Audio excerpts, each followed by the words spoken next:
ত্রুটি এই সমস্ত সব। ঠাকুর রামকৃষ্ণদেবের একটা কথা আছে, কলিতে খুব নাচবে কুদবে হরিনাম করবে, শেষে নরকে যাবে। তো হরিনাম করলে কেউ নরকে যায় নাকি? হ্যাঁ, এক কৃষ্ণ নামে যত পাপ করে পাপী 7 দিন সে তত পাপ করে, তা হরিনাম করে তার নরকে কি করতে যাবে? এইসব অনাচার। যে হরিনাম করছে তত্ত্বপদে দিচ্ছে আর নিজে মাংস হারি, খাসি কাটছে, পাঁঠা কাটছে, তাদের মাংস ভক্ষণ করছে, তার পরিণতি তো হবে এরকম।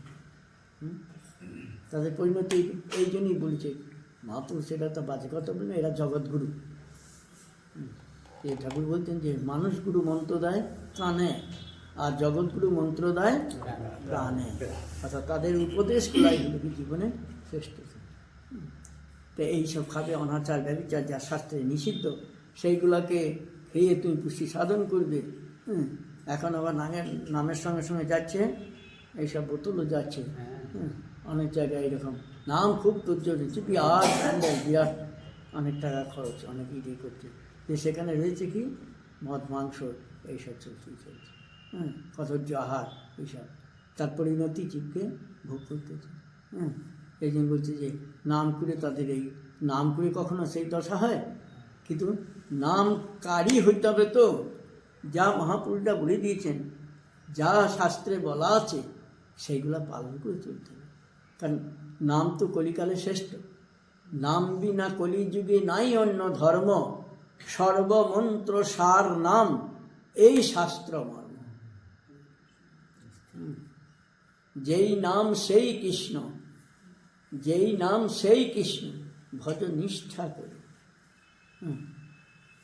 নামের সহিত আছেন আপনি সেই, তার নিষ্ঠা চাই, নিষ্ঠাটা এই সমস্ত পালন করতে, তাহলে অবশ্যই হবে। হরের নাম হরের নামই বা কেবলম, কলৌ নাস্তেব নাস্তেব নাস্তেব গতিরন্যতা। এছাড়া জীবের গতি নাই নাই নাই। তা এইরকম যদি জীবের আচরণ হয়, এই যদি হয়, আজকে দেখুন এত বেড়ে গিয়েছে, এত দিনের পর দিন এটা বেড়ে চলছে। মানুষের নানা রকম রোগ ব্যাধিরও শেষ নাই, নানা রকম রোগ ব্যাধির শেষ নাই।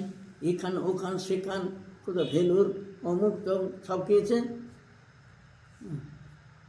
এবং নানা রকম কঠিন কঠিন ব্যাধি। তার কারণ কি? তো এটা থেকে যদি সত্যিই যদি তুমি ঠিকভাবে সেই নাম করো, ভগবানের যদি এইভাবে করো, নিশ্চয়ই তোমার মঙ্গল হবে, নিশ্চয়ই তার ফল তুমি ভোগ করবেই করবে। আর যদি না আনো যাই করো, তাহলে ওই কঠিনত্ব ভোগ করতে হবে। এই সমস্ত ব্যাধি এদি এগুলো হলো গিয়ে সবাইকে দিয়ে বলছে চেষ্টা করো, চেষ্টা না হবে না তো এমন জিনিস নেই, হতে পারে না এমন জিনিস নেই। হয়তো অনেক মা বাবা খাচ্ছে না, ছেলেদিকে উৎসাহ দিচ্ছে, ছেলেদিকে তাদের রান্না করে দিচ্ছে, তাদেরকে এ করতে হবে, কিন্তু তার পরিণতি এরকম হচ্ছে। একটা ডাক্তারবাবু আমাকে বলছিলেন, একজন মাত্র এই কলকাতার ডাক্তারবাবু, তো ওখানে কার আসতে গেছেন, ও নিজে কোনো দিন কোনো আমিষ দ্রব্যই খায়নি, মারা গিয়েছেন। তার 78 বছর বয়স হয়েছে, কোনো স্টেডি কত ছিল, এখান থেকে হাঁটতে তোমরা তাদের সঙ্গে পারতেন, আর প্রত্যেক দিন ঈশ্বরের প্রসাদ গ্রহণ করত।